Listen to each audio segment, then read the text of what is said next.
Hello everybody, I'm going to squeeze one more Godzilla review in before the end of the year, and this one is a long-awaited movie for me. The 16th Godzilla film, The Return of Godzilla, or Godzilla 1984, written by Hidechi Nagahara and longtime Godzilla producer Tomoyuki Tanaka, based on Tanaka's story The Resurrection of Godzilla, and directed by Koji Hashimoto.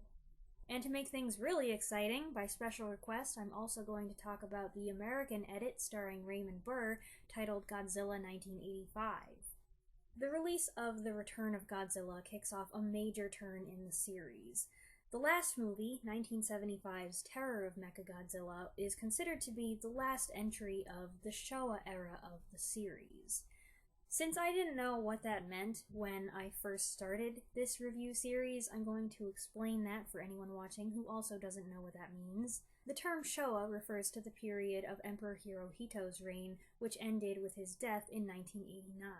The following period of Japanese history under his successor, Emperor Akihiko, is referred to as the Heisei era.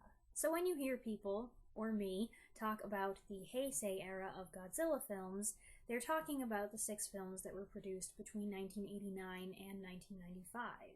Of course, by those parameters, Godzilla 1984 is still technically part of the Showa era, but it's generally considered to be more of an in-betweener, a bridge between the two different eras and their very different styles. Now that we've gotten the history out of the way, Godzilla 1984 has 2 distinct features that separate it from its predecessors. Number 1, it had a much bigger budget, which allowed the filmmakers to do everything on a larger scale. And number 2, it is a direct sequel to 1954's Gojira, returning the series to its roots and completely disregarding all other sequels. 30 years after Godzilla was defeated, a storm at sea forces a ship adrift, pushing the unsuspecting crew into dangerous territory. They hear a roaring and see a brilliant flash of light. Sometime later, a reporter finds the lost boat and discovers a grisly sight on board. Corpses, goo, a strange giant parasite that attacks him, and one survivor still in shock. This survivor has a horrifying tale of some kind of monster, but when the reporter wants to publish the story, he's gagged by order of the government in the interest of public safety, for they have put 2 and 2 together and realized that they've got another Godzilla on their hands. This movie is dominated by a serious tone that couldn't be more different from some of the goofier Showa-era sequels. It's got a darker, scarier feel, the characters and their relationships are more developed, and it's got a surprising depth of emotion. And this new Godzilla, played by Kenpachiro Satsuma, is not anything like the Godzilla we've seen in the last dozen movies or so. No dancing, no flying, no reluctant saving of the Earth. No, this Godzilla is something to be feared again. Dubbed a living nuclear weapon, his return is hailed not just as a destructive threat, but as a sign of end times. Some of the lighting and visuals used to show Godzilla are spectacular. We never see him in broad daylight, only in darkness, and occasionally backlit by a red glow, which makes him even more intimidating. And the creative close-ups and angles and sound effects help emphasize his increased size, his power, and his disdain for civilization.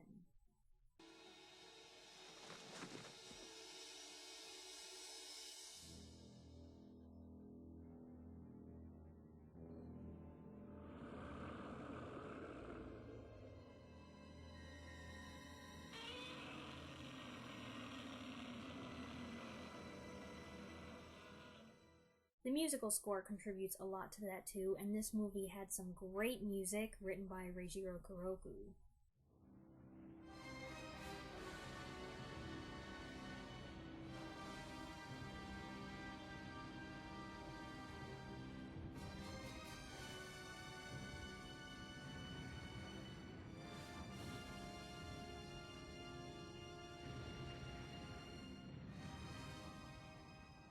The opening theme is awesome and intense, and I can't stop listening to it, and then there's the music at the end, which is just so emotional, but hold on, I'm going to get to that in a few minutes.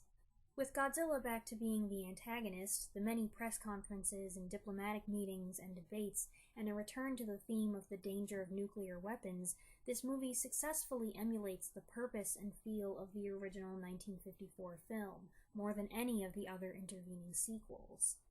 It also reflects the time in which it was made, where the US and the USSR are on high alert for suspicious nuclear activity. Godzilla's radioactive reemergence almost starts World War III when he attacks a Russian sub.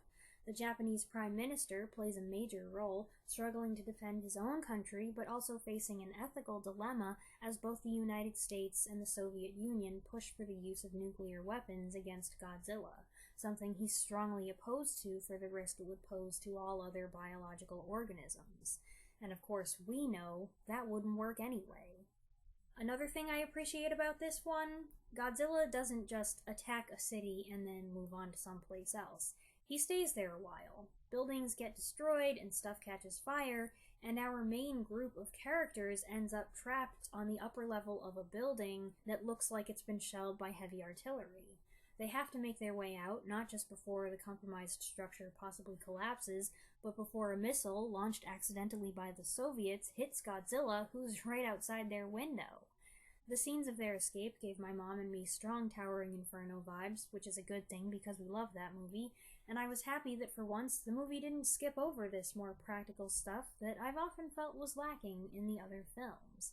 And the fact that they were able to include so many extra set pieces, I'm sure is due to the increased budget. Now, this is one Godzilla review where I absolutely have to talk about the ending. But before I do that, I'm going to switch over and talk about Godzilla 1985, the American cut for international distribution.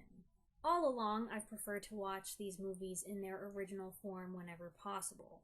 When I've had to watch the dubbed version, I haven't liked it as much. I thought the dubbing here, however, was much better than usual, the voices well matched to the characters, as long as you're watching the American version and not the English dub of the Japanese version, where the Japanese characters sound suspiciously British. And because it's dubbed, that takes care of the subtitles, which I don't mind reading, but in this particular movie, it was a little more difficult to keep up than usual because there are certain points where there's a lot of text on screen, so it was nice to have that reduced by half. Speaking of text, one of the things they changed that I really loved was what they did with the opening titles. The music is the same, but they added this peeling back effect with flames behind it. I thought that was really cool. Godzilla 1985 was a little bit shorter, but I'd argue that there wasn't a whole lot cut. Nothing terribly important, I don't think. Just some smaller scenes here and there, and some scenes move faster because they've been trimmed down. What Godzilla 1985 adds is a collection of scenes directed by R.J. Kaiser and filmed in just 3 days of American military strategists monitoring the situation from the Pentagon. These scenes really amp up the Cold War era feel, which I guess is understandable since America, unlike Japan, was a participant, not a bystander. And no doubt it was for that reason that they made one major change regarding the Russians and the launching of the nuclear missile. These military scenes, oddly enough, mostly add some comic relief with their hilarious amount of product placement and the dopey red-headed major with his "ah shucks, let's just blow the dino to smithereens" attitude.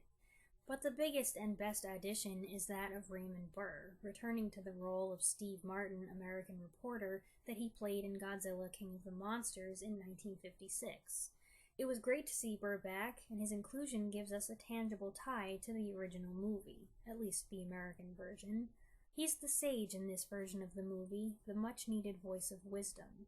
Haunted by his experience 30 years ago, he brings gravity to the war room. He's the only one there who knows just what Godzilla's capable of. But that ending! Oh!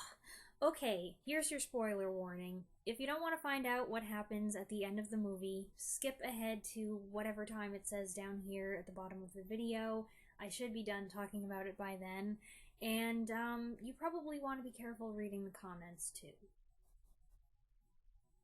Okay, are we good?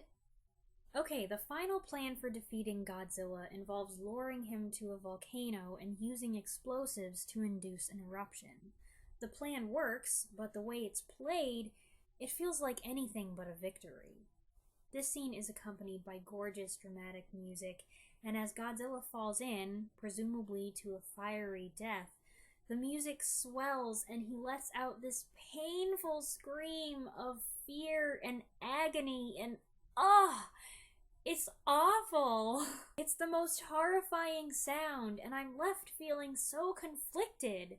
This Godzilla was not a sympathetic figure, but he wasn't exactly malevolent either. I just can't help feeling sorry for him. I mean, they spent the last quarter century turning the character into a hero. I can't just forget that. And now, for him to go like this, with that gut-wrenching shriek, seems so brutal. I don't feel victorious or relieved at all, and I don't think the characters do either. The looks on the Prime Minister and the Professor's faces seem to say, "What have we done?" This scene is the reason why I have a hard time deciding which version I liked better, because for one thing, I think the final scream was clearer and more horrible in Godzilla 1985. But this version also closes with Raymond Burr delivering an awesome speech that puts everything into perspective and reminds the audience where Godzilla came from in the first place. This speech is the best thing about this version, I think, and knowing it exists, it's difficult to go back and watch the Japanese version without thinking of it. But what the Japanese version has that the American cut doesn't is the song known as the love theme. Honestly, this song contributed to my confused feelings the first time I heard it because it didn't seem to fit with what had just happened. You listen to the lyrics and you think, oh, it's a love song. A sad love song. Somewhere in the world you might find the answers you're looking for. I'll be waiting here when your journey's over. Come back once more. And then you hear the chorus. Goodbye now, Godzilla. What? Goodbye now, Godzilla. Until then. Take care now, Godzilla. Take care now, Godzilla, my old friend. I don't know if they were aiming to lighten the mood by distracting you with a pretty song, or if the lyrics are meant to make you hope that someday Godzilla will come back as a good guy. But I do know that the song stuck in my head after listening to it about a dozen times, and I guess I'm a fan of it now. So if you watch the American cut, you get the speech. If you watch the Japanese version, you get the song. Can we just mash them together? Because The Return of Godzilla did so well at the box office, Toho decided to continue the series a few years later with a whole new string of Godzilla films.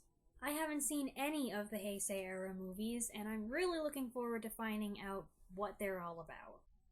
Alright everybody, I hope you enjoyed the review. I know this one's a favorite of many, so I hope I did the movie justice. Thanks for watching, and I'll see you again soon. And Merry Christmas!